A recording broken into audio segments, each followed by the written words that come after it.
Instagramissa markkinoidaan sitä ihme jotain karvakinnasta, millä lähtee niinku kaikki karvat pois, kun Instagramhan on niinku silleen moderni lustus-tv. Siis se näyttää semmoiselta patalapulta, jolla sä vedät niinku kaikki pois ja sit siitä tulee semmonen karvaliuru. I gotta get those karvaliurut. Kirjoita kommentteihin, haluatko nähdä rehellisen arvioinnin siitä, pitäisikö semmonen tilata, kun se maksaa joku fucking 30. Ja sit mä oon jotenkin silleen, että jos mä nyt tilaan niinku tavaraa turhaan, niin sit se aina ärsyttää. Toki mä voisin antaa se jollekin Mäenpää Helille tai jollekin silleen, jolla on niinku enemmän sitä karvaa, kun Battiksesta lähtee ihan jäätävä määrä.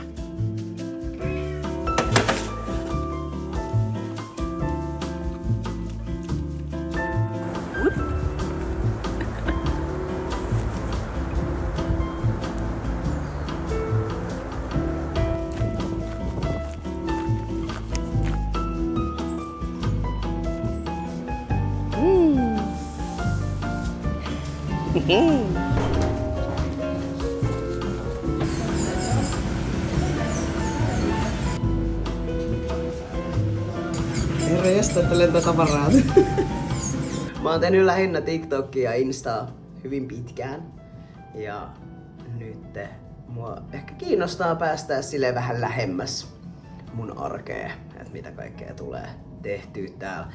Jotenkin tuntuu, että semmonen jäppääminen on niinku tosi haastavaa, koska sitten kun sä puhut tämmöstä monologia ihmisille, niin siitä tulee helposti semmonen, että sä käsittelet itekin kaikkea, mitä niinku tapahtuu. Mulla on tällä hetkellä aika paljon kaikkia eri projekteja. Mulla on 3 vähän semmoista isompaa prokkista, joihin mä annan mun aikaani aika tasaisesti. Et meillä on yksi softa-hanke semmoisen yhden Heidin kanssa. Siitä varmasti kuulette tulevaisuudessa lisää. Sen lisäksi mä oon löytänyt yhden tuotesarjan, jota mä haluan tuoda Suomeen. Ja sitten 3. niin meillä on yksi ihonhoitosarja, jota me suunnitellaan ton Netan kanssa. Netta on kans messis mun kanssa tossa ammattituotesarjassa, joka me löydettiin. Meillä on tällä hetkellä tutkimus käynnissä, me joudutaan tuomaan siis EU-alueen ulkopuolelta nyt kosmetiikkaa, joten me tutkitaan tosi tiiviisti EU-lainsäädäntöä sen suhteen. Se on tosi haastavaa ja mielenkiintoista, kun puhutaan kemiallisista tuotteista, niin se lainsäädäntö on tosi tiukkaa ja ymmärrän sen 100%. Mielenkiintoista näissä prokkiksissa on se, että mä teen myös Tukesin kanssa hyvin tiiviisti nykyään yhteistyötä, eli tuote- ja kemikaaliviraston kanssa, että he on niinku kiinnostuneet tästä softa-projektista, koska heillä ei ole meidän alalta niinku, no sanotaan, että valtiovirastoilla ei ole siis meidän alalta mitään dataa, joten heitä kiinnostaa se data, mitä me pystytään heille tarjoamaan. Ja sitten luonnollisesti sitten kun tuodaan niinku EU-alueen ulkopuolelta kosmetiikkaa, niin tulee myöskin käytyä läpi aika paljon, että mitä Tukes näissä neuvoo. Näiden lisäksi niin ihan itse viilaa rahaa, niin jotta tulee tehty kynsiä sitten edelleenkin päivätyöksi, mutta olisi ihan huikeeta, että pystyisi pikkuhiljaa siirtymään semmoseen elämäntilanteeseen, että voisi karsia taas noista kynsiasiakkaista ja sitten keskittyy muihin rokkiksi, että mua kiinnostaa ihmisenä niin kuin kehittyy enemmän. Yrittäjänä mä oon opiskellut siis johtamisen psykologiaa ja sitten muutenkin kaikkea tähän johtamiseen liittyviä juttuja, kun tulee tehtyä erilaisia projekteja. Et se delegointi ja luottamus, joka on ehkä kehittynyt tässä, niin siitä mä oon tosi ylpeä, että mä oon oppinut luottaa ihmisiin mun ympärillä. Mut joo, ei oo helppoa. Ei oo helppoa ja tää on semmoista, missä mä haluaisin, että te ootte myöskin mukana. Eli näitä prokkiksi.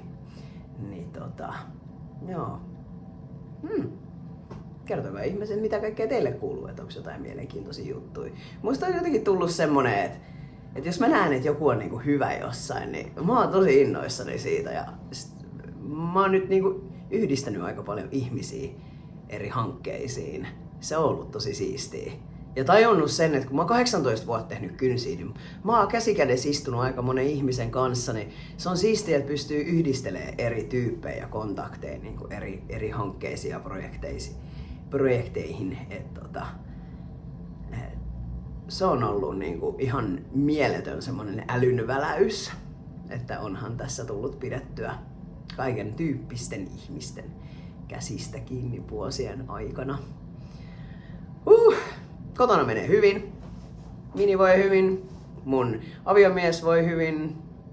Edelleen on 6 lemmikkiä ja me tehdään nykyään enemmän niin kuin mun miehen kanssa ja perheenä asioita, että kun on enemmän kaikkia prokkiksi, niin pakko muistaa se ydin, mikä siellä on, mikä oikeasti pitää sut kasassa, niin tullut tehtyä enemmän. Tänäänkin me mennään jalkahoitoon yhdessä, ihan parasta.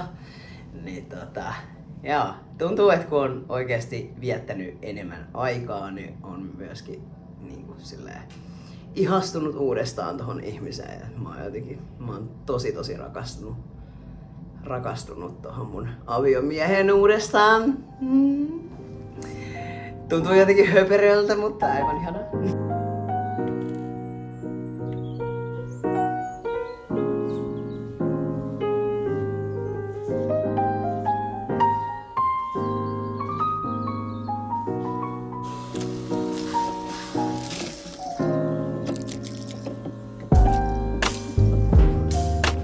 Hei! Alright.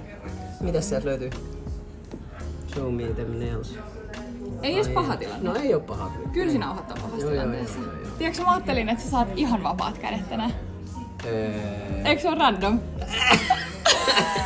Koska mä en oo kerennyt yhtään miettimään, niin mä ajattelin, että sä saat jotkut mun näköiset kynnet. Saat tehdä mitä vaan. Alright, kiva. Yeah. Musta tuntuu, että mulla ainoa ikäpaine tulee niinku siitä, että kaikki ihmiset mun ympärillä, jotka on 40, niin on ruvennut käyttäytyy niin oudosti. Onko se joku kriisi? Joo, ne niinku kyseenalaistaa silleen, että tätäkö mun elämä on seuraavat 40 vuotta. Oikeesti? Joo, no jotenkin. Musta tuntuu, että mä oon elänyt niinku ihan ikuisuuden. Et se, että mä joudun elämään vielä seuraavat 40 vuotta, kuulostaa niinku tosi väsyttävältä. Ai vielä? Eikö tää kohta jo riitä? Mut sulla on kuitenkin lapsi, että sä pääset seuraamaan sen totta kai kaikkeen. Noi on niinku makeita juttuja tietyllä tavalla. Mut mietin nyt silleen, että mulla ei esim. Oo vaikka niinku että onks noita tulossa vielä eteen kaikkeen. Niin jotenkin senkin takia ehkä tuntuu just silleen, että tässä on tietyllä tavalla vielä elämä edessä. Niin.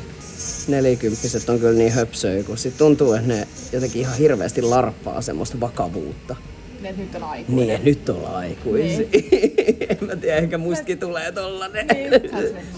Se mua pelottaa. Ei niinku, tiedäksä, mikä ikäkriisi muuten itsessään. Mut sit mä pelkään sitä, että musta katoo semmonen lapsen mielisyys ja semmonen hauskuus. Mut ei se katoo, jos ei sen anna kadota. Tai tavallaan se on kuitenkin luonteen piirre, mikä on. Et kyllähän se 80-vuotiaanakin olla totta kai sellainen.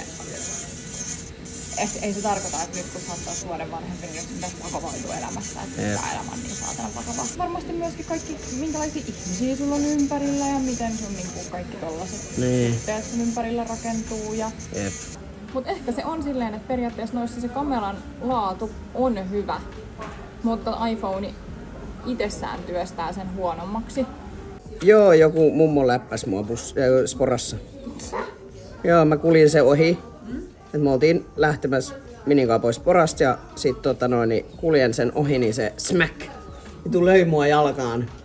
Joo. Sanoiko se mitään? Ei. Sit mä katsoin sitä, mä oon silleen anteeks. Sit se katsoi mua vaan vihaisesti. Sit se oli vaan ehkä katsoo vaan eteenpäin. Mä olin vaan ok.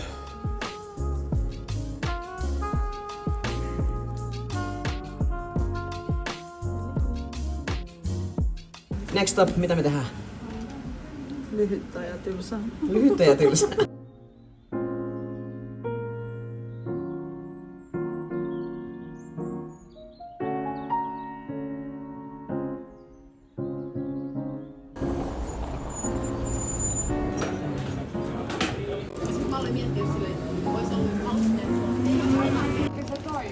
Shrinklation. Tää on niinku, en nyt sano puolet pienempi, mutta 1/3 puuttuu entisestä. Tää oli joskus Kippo-niminen, nyt tää on Plants by Us. Ja vaikka nämä on siis tosi hyviä, niin tämmöisestä leivästä 10 on vähän silleen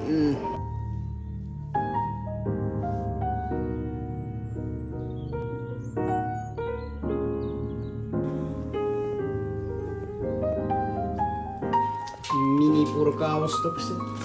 Potatoes. Tää näyttää hyvältä. Tää pappa juttu. Ei kun hetkinen. Onks toi Milk Product? Miksi sä on ostanut jotain maitoprotskua? Ehkä se on mulle. Se voi olla, että se on sulla. Sanoinkin tuossa Snapin puolella itse asiassa tänään, että haluan keskustella aiheesta Nordic Shape ja vastuunkanto.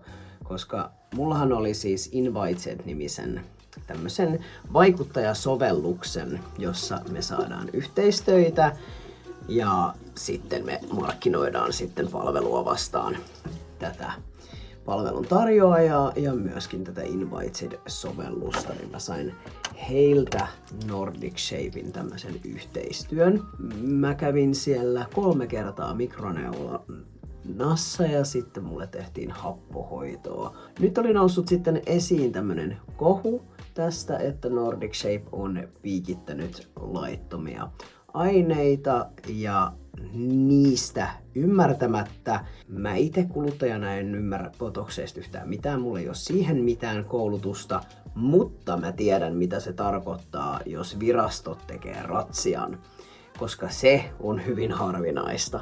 Mua jotenkin siis järkytti aivan suoraan sanottuna se, miten röyhkeästi Rossi yritti pestä kätensä siitä koko hommasta ja väitti, että he ei ole koskaan tehnyt mitään laitonta. Varsinkin kun yksi näistä laittomista asioista on päätynyt myös minun käyttööni. Ja mulla on ihan konkreettinen esimerkki siitä, mitä laitonta ihminen voi Suomessa tehdä. Ja se konkreettinen esimerkkihän löytyy siis täältä minun kylpyhuoneestani tällä hetkellä. Haluan tässä by the way sanoa, että mä oon ruvennut tekemään tuplapuhdistuksen. Valitettavasti happohoidoista ja kaikista niin mikroneulauksista huolimatta, niin mulla on silti täällä aivan siis järjettömän haastava hormoniakne. Mutta se johtuu täysin siitä, että kun on testot käytössä, niin sieltä hormoniakneelta ei valitettavasti pääse karkuun.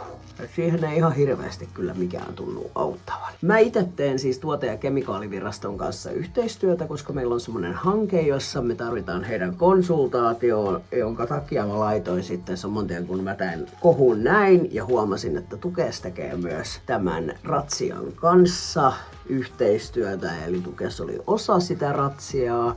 Niin saman tien sitten irtisanouduin tästä yhteistyöstä. Ja onneksi Invitedin tyypit oli siis, ne 100% ymmärsi. Ne oli silleen, että joo, totta kai ehdottomasti hyvä, että otat tämän puheeksi ja ei todellakaan tarvitse jatkaa. Siitä oli kyllä siis oikeasti kaikki järkyttyneitä. Niin kuin mä tuossa alussa sanoin, niin me ollaan tuomassa siis kosmetiikkaa EU-maahan, jolloin se tarkoittaa sitä, että me ollaan otettu aika paljon selvää siis lainsäädännöstä, mitä tulee tuotteiden, laitteiden, kosmetiikan, kaiken maahantuontiin.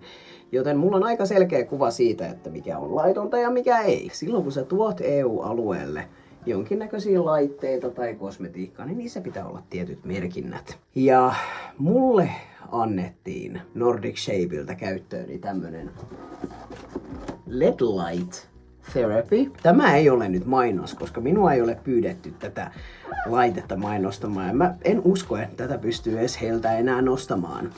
Mutta tämä on siis minulle annettu. Minä en toki käytä tätä enää. Mutta siis tämä on valomaski. LED-valomaski. RIP.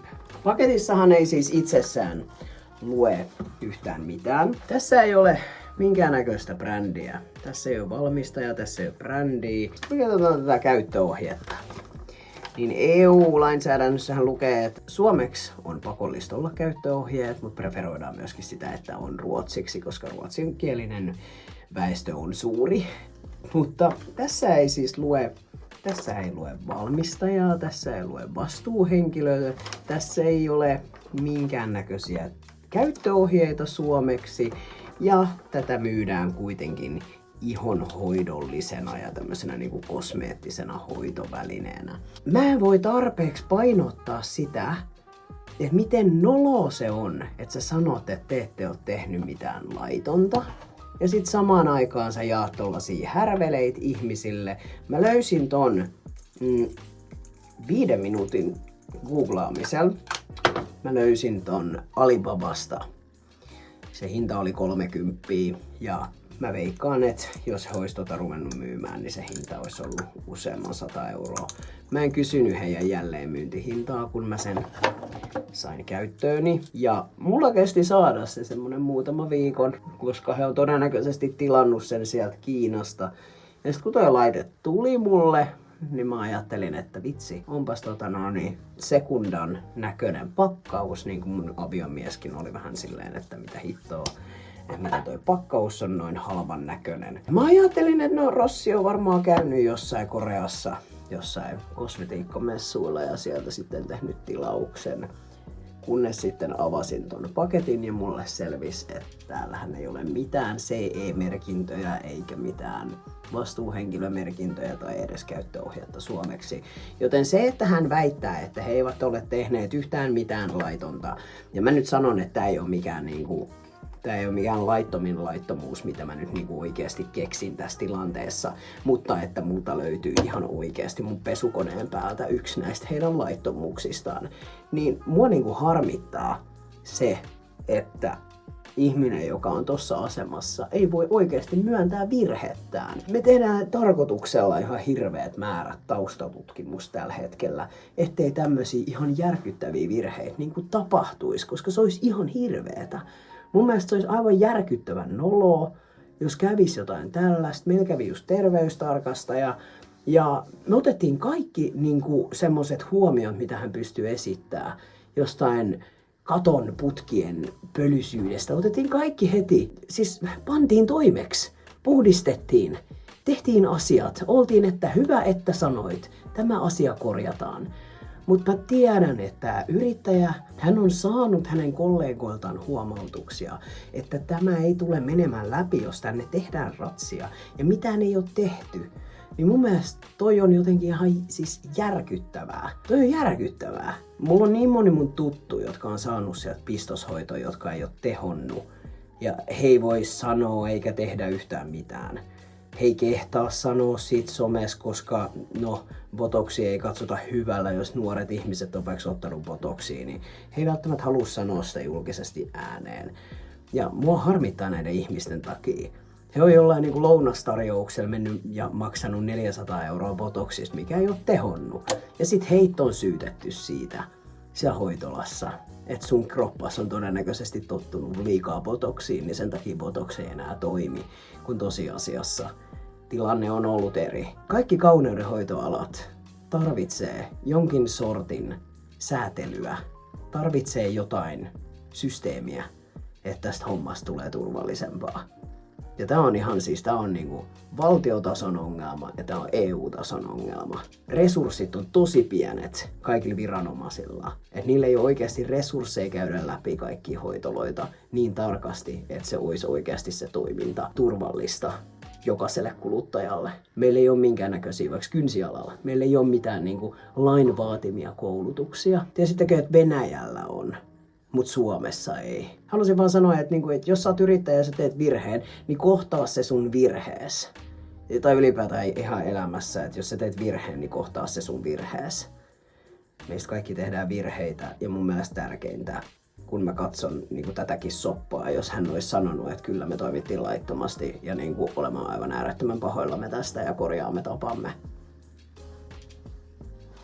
Mutta jos sä oot silleen, että ei me olla tehty yhtään mitään ja sit samanaikaisesti mulla on tää mun vessassa ja mä vaan mietin, että tää on ihan ninanen vaan siitä, mitä on tapahtunut. Järkyttävää kaiken kaikkiaan. Mutta siis lopullinen syyhän on oikeasti rakenteessa. Tässäkin on kestänyt liian kauan. Ja se vaatii ammattilaisen todennäköisesti ilmoituksen. Et vaikka asiakkaat ilmoittaisikin, niin se vaatisi tosi monta asiakasta enemmän kuin sen yhden ammattilaisen, joka tekee sen ilmoituksen. Mä sain hyvää hoitoa, mulla oli tosi hyvät hoitajat. Mä oon tosi kiitollinen mun hoitajille siellä.